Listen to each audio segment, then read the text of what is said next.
राधे राधे। आशा करती हूँ कि आप सभी लोग खुश होंगे, स्वस्थ होंगे, मस्त होंगे। फाल्गुन मास के कृष्ण पक्ष में जो एकादशी किया जाता है उसे विजया एकादशी के नाम से जाना जाता है।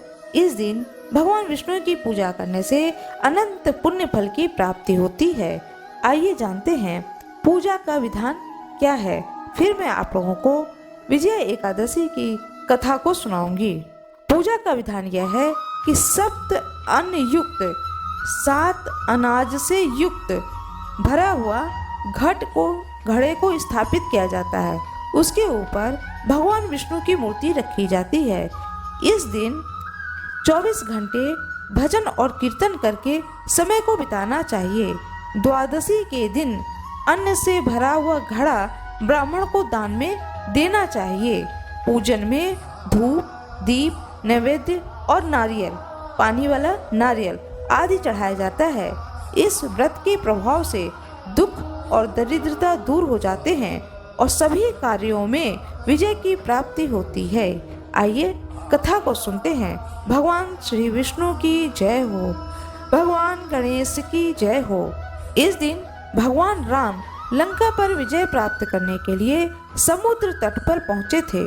समुद्र ने जब श्री राम को मार्ग नहीं दिया तो भगवान श्री राम ने ऋषियों से उपाय पूछा। ऋषियों ने बताया कि हम प्रत्येक शुभ कार्य को शुरू करने से पहले व्रत आदि का अनुष्ठान करते हैं। आप भी फाल्गुन कृष्ण एकादशी का विधि पूर्वक व्रत को कीजिए। मिट्टी के एक बर्तन को सतनाज पर स्थापित करिए। उसके बाद पीपल, आम, बड़ तथा गूलर के पत्ते रखें। एक बर्तन जौ से भर करके कलश पर स्थापित करो। जौ के बर्तन में श्री लक्ष्मी नारायण जी की प्रतिमा को स्थापित करें तथा विधि पूर्वक पूजन करके रात्रि जागरण के बाद प्रातः काल जल सहित कलश को सागर के निमित्त अर्पित कर दें। इस व्रत के प्रभाव से समुद्र आपको रास्ता भी देगा तथा रावण पर विजय भी प्राप्त होगी। तभी से इस व्रत को सभी लोग धारण करने लगे और इस व्रत का नाम विजया एकादशी पड़ गया। प्रिय भक्तों, अब मैं आप लोगों को एक दूसरी कथा सुनाने जा रही हूँ। आइए प्रेम पूर्वक इस कथा को सुनते हैं। भगवान श्री कृष्ण की जय हो। फाल्गुन मास कृष्ण पक्ष की विजया एकादशी का महत्व। युधिष्ठिर जी ने पूछा, वासुदेव, फाल्गुन के कृष्ण पक्ष में किस नाम की एकादशी होती है, कृपया करके बताइए। भगवान श्री कृष्ण बोले, युधिष्ठिर, एक बार नारद जी ने कमल के आसन पर विराजमान होने वाले ब्रह्मा जी से प्रश्न किया, हे सुरश्रेष्ठ, फाल्गुन के कृष्ण पक्ष में जो विजया नाम की एकादशी होती है, कृपया उसके पुण्य का वर्णन कीजिए। ब्रह्मा जी ने कहा, नारद सुनो, मैं एक उत्तम कथा सुनाता हूँ जो पापों का अपहरण करने वाली है। यह व्रत बहुत ही प्राचीन, पवित्र और पाप नाशक है। यह विजया एकादशी राजाओं को विजय प्रदान कराती है, इसमें तनिक भी संदेह नहीं है। पूर्व काल की बात है, भगवान श्री रामचंद्र जी 14 वर्षों के लिए वन में गए और वहाँ पंचवटी में सीता तथा लक्ष्मण जी के साथ में रहने लगे।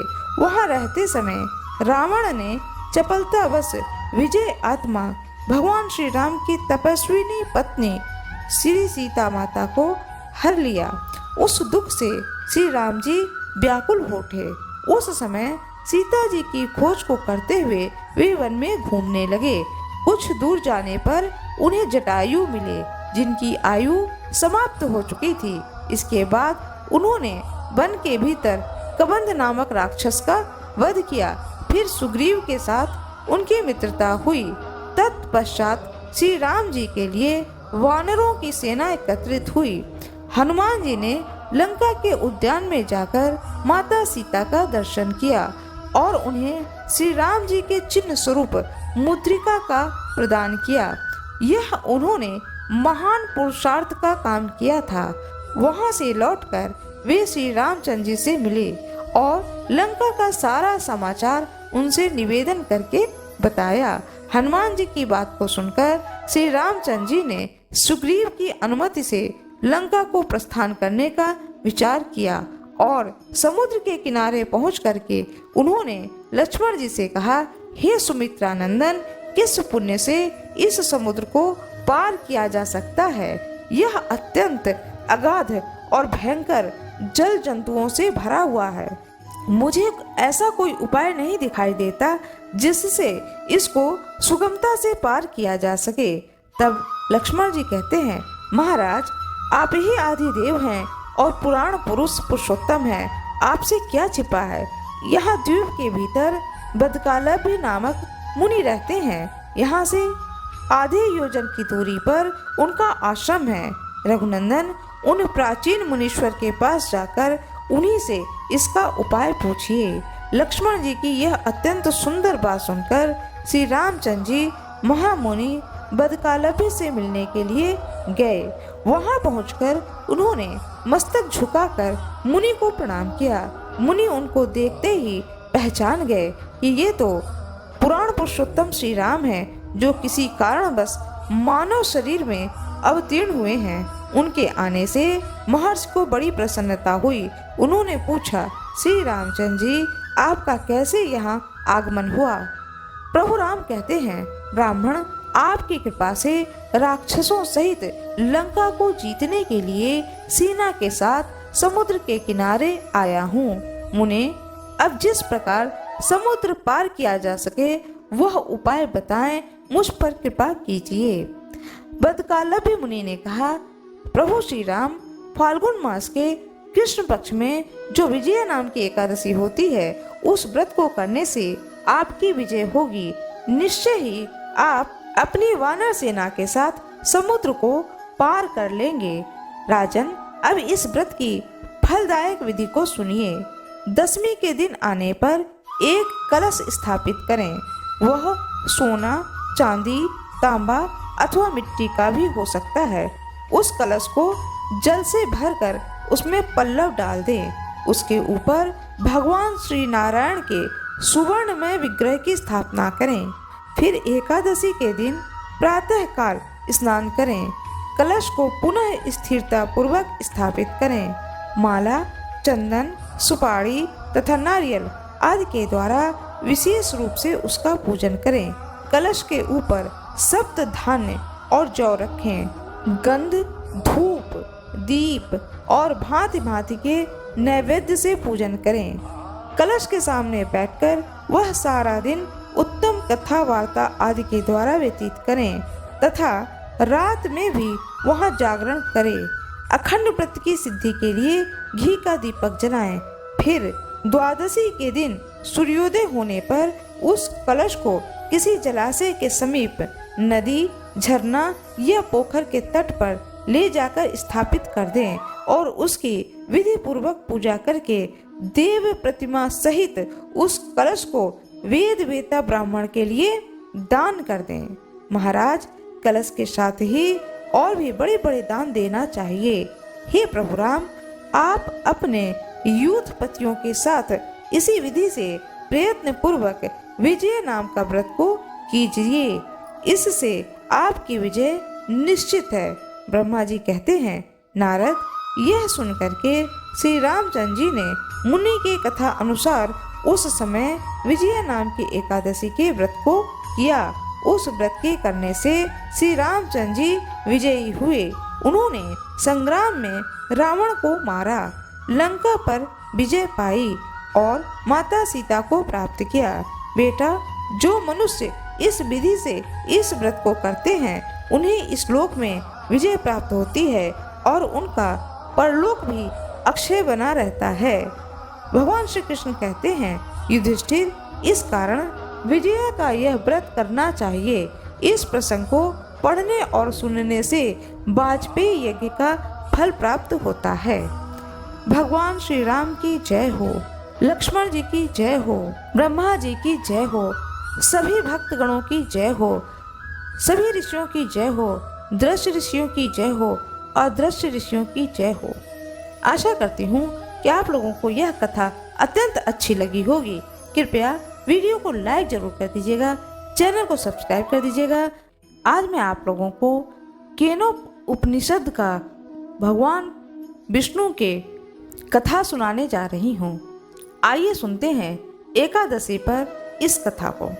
एक बार की बात है, सभी देवता लोग सोचते हैं कि हम लोगों ने असुरों पर विजय प्राप्त कर ली है, और वह ये भूल जाते हैं कि पर ब्रह्म पुरुषोत्तम भगवान श्री हरि विष्णु की कृपा के कारण ही उन्हें यह शक्ति प्रदान होती है, जिसके कारण उन्होंने सारे असुरों पर विजय प्राप्त कर ली।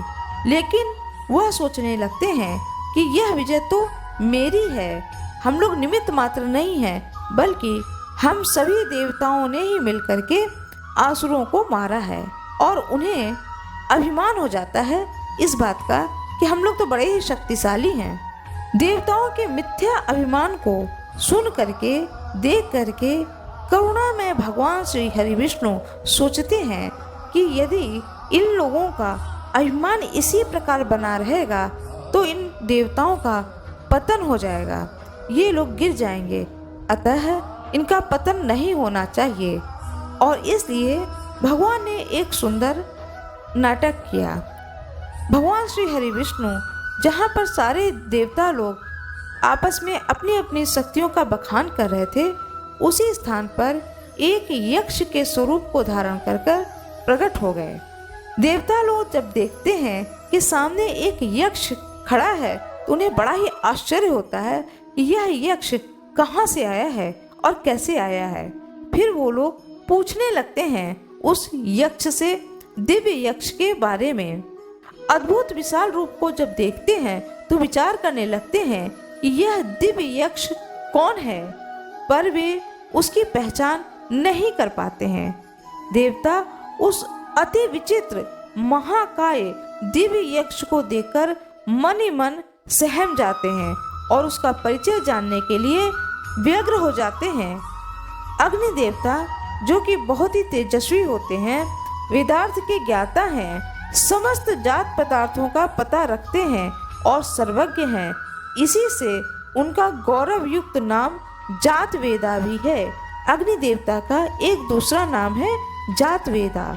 देवताओं ने इस कार्य के लिए अग्नि देवता को ही उपयुक्त समझा। उन लोगों ने कहा अग्नि देवता से कि हे जात वेदा, आप जा करके उस यक्ष से उसके बारे में पूछिए कि वह कौन है और कहां से आया है।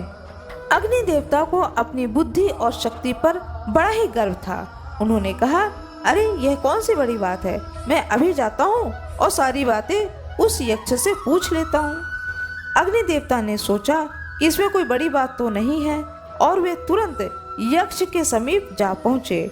अग्नि देवता को अपने समीप देख करके यक्ष ने पूछा कि आप कौन हैं?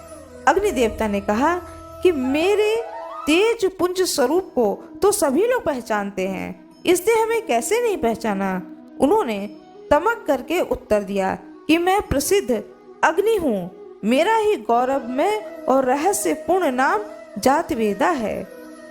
तब यक्ष रूपी ब्रह्म ने अग्नि से पूछा कि अग्नि की गर्भोक्ति को सुन करके ब्रह्म ने अनजाने की भांति कहा, अच्छा आप अग्नि देवता हैं और जातवेदा हैं, सबका ज्ञान रखने वाले हैं, तो आप ही हैं।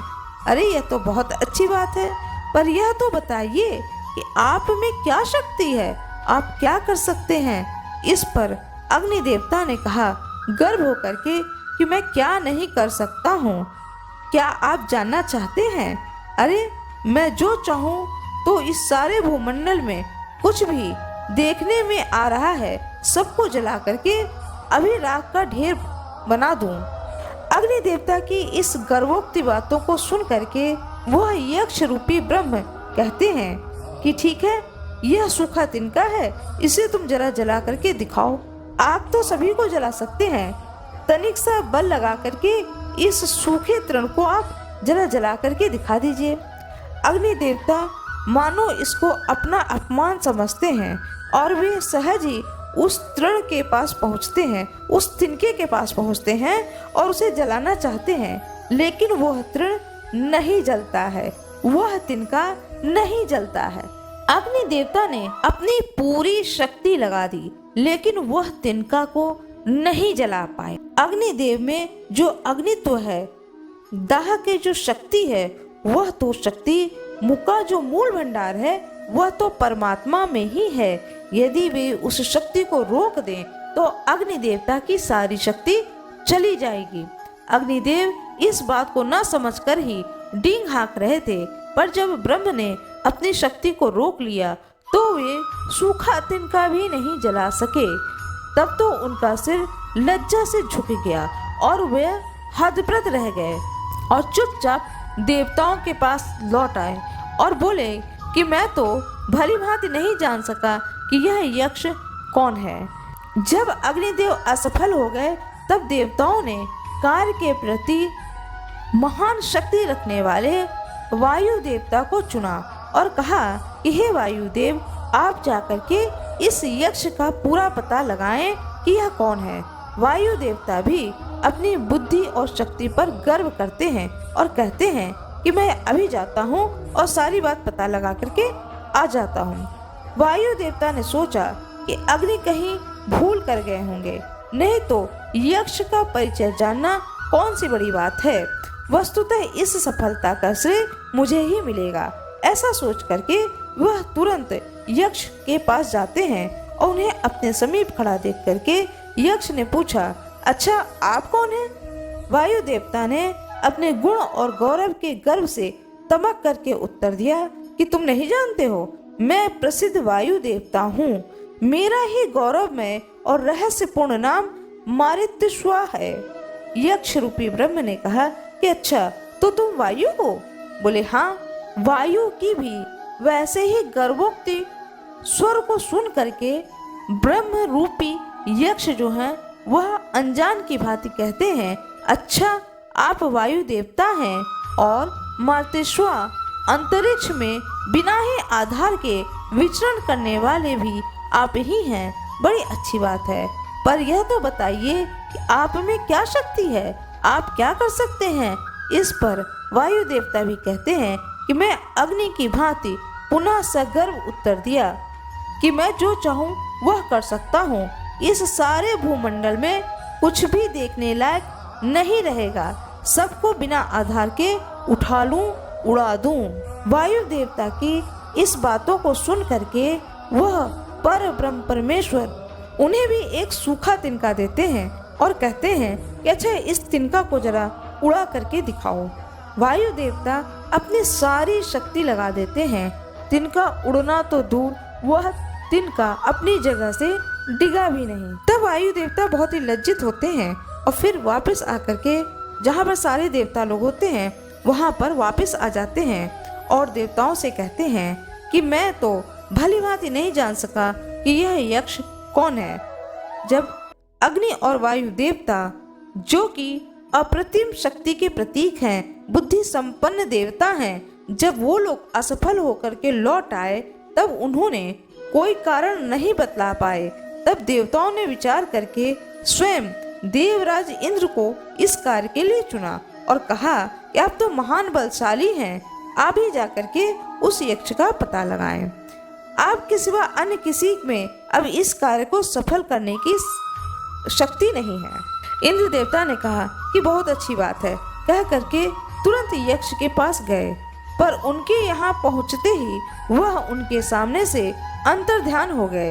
इंद्र में इन देवताओं से अधिक अभिमान था, इसलिए ब्रह्म ने उनको वार्तालाप का अवसर ही नहीं दिया, परंतु वे इस दोष के अतिरिक्त अन्य सब प्रकार से इंद्र अधिकारी थे, अतः उन्हें ब्रह्म तत्व का ज्ञान कराना आवश्यक समझ करके इसी को व्यवस्था के लिए वे स्वयं अंतर्ध्यान हो गए। यक्ष के अंतर्ध्यान हो जाने पर इंद्र देवता उसी जगह पर खड़े रहे। वायु देवता और अग्नि देवता की भांति वे वहां से लौटे नहीं। जब वह खड़े रहे तो उसी जगह पर वह देखते हैं जिस जगह पर वह दिव्य यक्ष खड़ा था, ठीक उसी जगह पर अत्यंत शोभामयी हिमांचल कुमारी उमा देवी प्रकट हो गईं। उन्हें देख करके इंद्र देवता उनके पास गए। इंद्र पर कृपा करके करुणामय पर ब्रह्म परमेश्वर ही उमा रूपा साक्षात महाब्रह्म विद्याओं को प्रकट किया। इंद्र ने भक्ति पूर्वक उनसे कहा कि हे भगवती, आप सर्वशक्ति शिरोमणि हैं, ईश्वर भगवान श्री शंकर की स्वरूपा शक्ति हैं, अतः आपको अवश्य ही सब बातों का पता होगा। कृपा करके मुझे बतलाइए कि यह दिव्य यक्ष जो दर्शन देकर तुरंत ही छिप गया, वस्तुतः वह कौन है और किस हेतु यहाँ पर प्रकट हुआ। देवराज के प्रश्न करने पर भगवती उमा देवी ने इंद्र से कहा कि तुम जिन यक्ष को देख रहे हो वो इस समय अंतर्ध्यान हो गए हैं, वे साक्षात पर ब्रह्म परमेश्वर हैं। तुम लोगों ने जो असुरों पर विजय प्राप्त की तो यह उन ब्रह्म की शक्ति ही है, अतएव वस्तुतः यह उन पर ब्रह्म की ही विजय है। तुम तो इसमें एक निमित्त मात्र थे, परंतु तुम लोगों ने ब्रह्म की इस विजय को अपनी विजय मान ली और उनकी महिमा को अपनी महिमा समझने लगे। यह तुम्हारा मिथ्या अभिमान था, जिस कारण कारुणिक परमात्मा ने तुम लोगों पर कृपा करके असुरों पर तुम्हें विजय प्रदान कराई। उन्हीं परमात्मा ने तुम्हारे मिथ्या अभिमान का नाश करके तुम्हारा कल्याण करने के लिए यक्ष रूप में प्रकट होकर और यज्ञ और वायु देवता का गर्व उसको चूर्ण किया और तुम्हें वास्तविक ज्ञान देने के लिए मुझको प्रेरित किया। अतएव तुम अपनी स्वतंत्र शक्ति के सारे अभिमान का त्याग करके जिन ब्रह्म की महिमा से महिमा मंडित हो करके शक्तिमान बने हो, उन्हीं की महिमा समझो। स्वप्न में भी यह भावना मत करो कि ब्रह्म की शक्ति के बिना अपनी स्वतंत्र शक्ति से कोई भी कुछ कर सकता है। उमा के इस उत्तर से देवताओं में अब पहले इंद्र को यह निश्चय हुआ कि यक्ष के रूप में स्वयं ब्रह्म ही हैं और उन्होंने उन लोगों के सामने प्रकट होकर के उन लोगों को यह ज्ञान दिया। इस प्रकार से सभी देवताओं ने अपने अभिमान पर विजय को प्राप्त किया। आशा करती हूँ कि आप लोगों को यह कथा बहुत ही अच्छी लगी होगी। भगवान श्री कृष्ण की जय हो, सभी देवताओं की जय हो, भगवान श्री हरि विष्णु की जय हो, सभी ऋषियों की जय हो, सभी दृश्य ऋषियों की जय हो, सभी अदृश्य ऋषियों की जय हो। आइए अब सुनते हैं तुलसी माता की कथा। एकादशी पर तुलसी माता की कथा को अवश्य ही सुननी चाहिए। तुलसी माता के आशीर्वाद की प्राप्ति होती है। एक नगर में एक विधवा ब्राह्मणी रहती थी। वह नित्य प्रति तुलसी माता को जल देती थी। प्रातः काल उठकर स्नान ध्यान करके रोज नित्य तुलसी माता को जल देती थी। जल देने के बाद में तुलसी माता से कहती थी, हे माता, इस जन्म में तो मैं विधवा हुई हूँ, अगले जन्म में मुझे विधवा ना बनाना। अगले जन्म में मुझे सौभाग्यवती बनाना, मैं सुहागन मरूं और मेरे घर में संतान हो, धन हो, किसी भी बात की कमी न हो। यह जन्म मैं आपकी सेवा में लगा रही हूँ। नित्य ऐसा तुलसी माता से प्रार्थना करती थी। अब तुलसी माता सोचने लगी, कितनी भक्ति से यह मेरी पूजा करती है और मुझसे सौभाग्य के आशीर्वाद को प्राप्त करना चाहती है। अब मैं इसे आशीर्वाद यह कैसे दूं? मुझे तो पता ही नहीं है कि अगले जन्म में यह कितने दिन तक सौभाग्यवती रहेगी। इन बातों को सोच करके तुलसी माता सूखने लगी। तुलसी माता को सूखते देख करके भगवान श्री कृष्ण पूछते हैं तुलसी माता से कि क्या बात है तुलसी, तुम क्यों सूख रही हो? तुम्हें तो लोग नित्य सींचते हैं। तुम्हारे कितने भक्त हैं इस पृथ्वी लोक पर जो तुम्हें नित्य सींचते हैं, फिर भी तुम सूख रही हो। तुम्हें तो हरा भरा और मुस्कुराते रहना चाहिए और अपने भक्तों को आशीर्वाद देते रहना चाहिए। तब तुलसी माता कहती हैं कि क्या बताऊं स्वामी, मेरी एक भक्तिन है जो कि विधवा है, नित्य प्रति मुझे सींचती है और मुझसे वरदान मांगती है कि हे माता रानी, इस जन्म में मैं विधवा हो गई हूँ, लेकिन अगले जन्म में मैं विधवा न रहूं। मुझे ये आशीर्वाद दो। मुझे उसके अगले जन्म में क्या होगा इतनी जानकारी है नहीं, तो मैं उसे क्या आशीर्वाद दूं? और वह नित्य प्रति इतनी भक्ति से पूजा करती है कि मेरा मन दुखी हो रहा है कि मैं उसे आशीर्वाद अवश्य ही दूं। भगवान श्री कृष्ण कहते हैं कि तुम्हें डरने की क्या जरूरत है, तुम तो देवी हो, तुम उसे आशीर्वाद देकर आओ। कि तुम अखंड सौभाग्यवती होगी। अगली जन्म में तुम्हारे गोद में पुत्र होगा, पुत्रवती होगी और एक अच्छे घर में तुम्हारा जन्म होगा। किसी बात की कोई कमी नहीं रहेगी।